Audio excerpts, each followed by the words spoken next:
Hi, and welcome to the Summit Historical Tour Series. I'm Dr. Tracy Law. I'm an upper school faculty, an alum of the Summit, parent of a lifer, and the Summit historian and archivist. Through this experience, we'd like to share with you how the Summit became the Summit that it is today.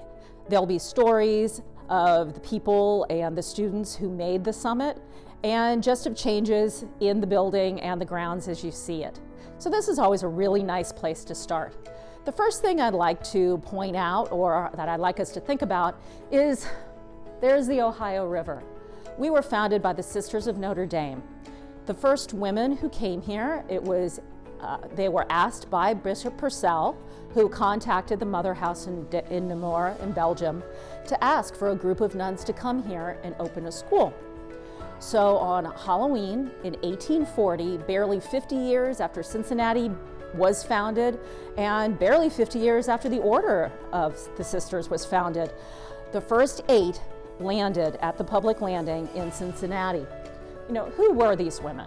The youngest was Sister Louise, who we'll talk about later. She ended up being the Sister Superior of the Order for a very long time. And her mentor, or her protege, who she met when she got here, Sister Julia McGroarty, who is our foundress.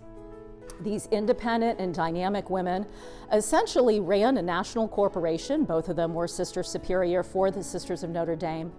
And there is a lot of strength that comes from these women. As the former historian, Mr. Pat Kelly, said, the Catholic Church was really not a bad place to be a woman at that point in time.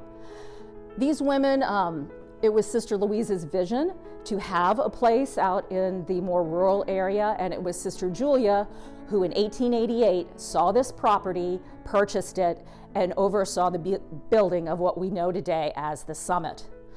The cornerstone for the chapel was laid in 1892, and the chapel was consecrated in 1895. There have been numerous changes throughout the history of the school, with buildings being added and subtracted, and we'll go through that in our tour. We'll talk about how originally the Wood Homestead, which was the original property, 8.5 acres that this was built on, was turned into the All Saints Convent for the first nuns. It's back around where the middle school is today. We'll talk about changes like when this driveway was put in, which really wasn't until about 2005. Before that, it was just a large green space. So I'd like to welcome you and to join us, and I hope you learned something and are entertained by the experience.